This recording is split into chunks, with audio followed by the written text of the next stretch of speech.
Greetings, all of you. It is John Roars here on this Good Friday, the day on which we remember Jesus' death on the cross.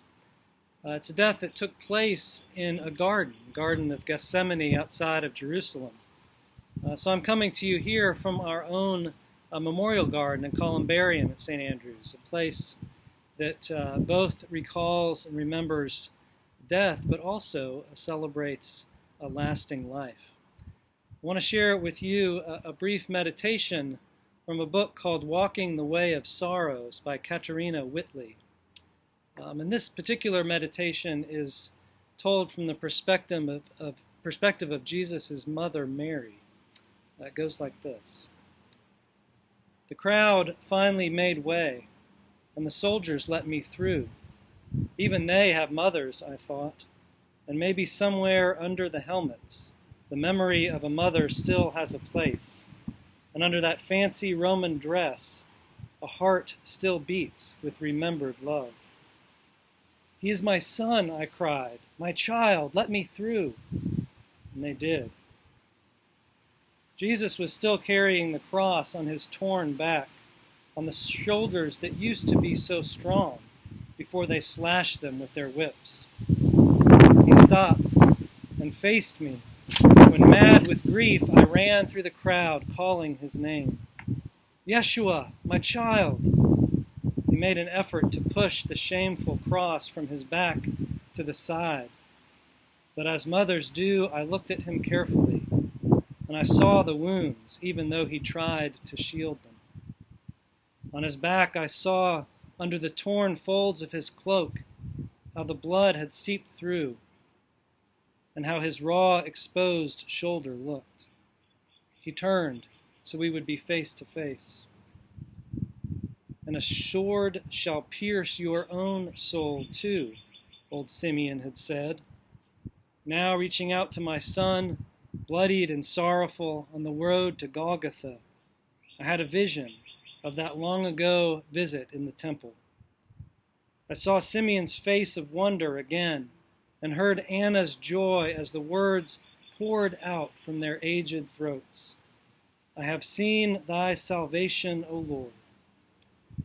And I saw my own face, as I must have been then, so young, so filled with joy, my arms with that sweet baby weight in them, my arms stretching out to hand my child to Simeon, whose old eyes were weeping.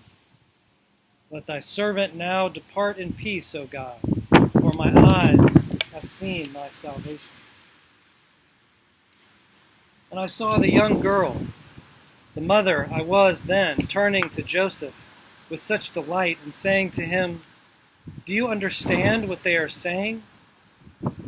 But I was also thinking something else I would not reveal to him. This is my own darling child, Joseph. Make them stop. Tell them not to fill me with foreboding. Those young arms of mine were suddenly emptied of the sweet warmth of baby flesh. The memory was gone, and there I was, an old woman now, stretching them trembling to my grown son. Old Simeon was right, I said, and he took my hands and held me in a way that kept me from touching his back, from feeling his wounds. He didn't need to ask what I meant. He always understood me, many times before I even opened my mouth. How often, he whispered, I have longed to keep you from this pain. And that broke me. It had taken me so long to understand that he could not be like the others, the children who stayed close by, who belonged to me. I had heard the angel's song at his birth. I believed in the promises, but I found it so hard to accept his going away on the road that would lead to this walk of sorrows. I know, son, I said.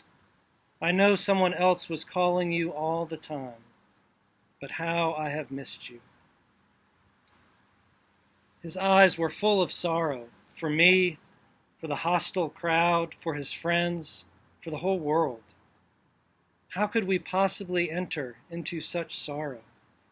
And how could I keep from remembering?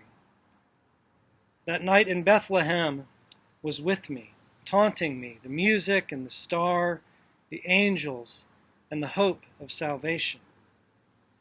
Was I crying them aloud, these memories of early joy? Where is peace, my son? Where is the promised peace? He looked all around and then back at me. The peace of God, he said quietly, I give to you, mother, but not as the world gives. And memories of his words through the years filled my mind. His dreams were always different from ours. His truth eluded us. Is this the world's doing then? I asked, wanting to know urgently. He gave me one last squeeze of the hand. Because of my Father, I have overcome the world, he said. Despite all this, I have overcome the world. There was no irony in his words. I believed him. I touched his face one last time, and then the Romans pulled me away. Even they managed not to be too rough. I was his mother, after all. I have overcome the world. How they would laugh if they heard him. But I walked away repeating those words. Everyone who heard me thought I had gone mad.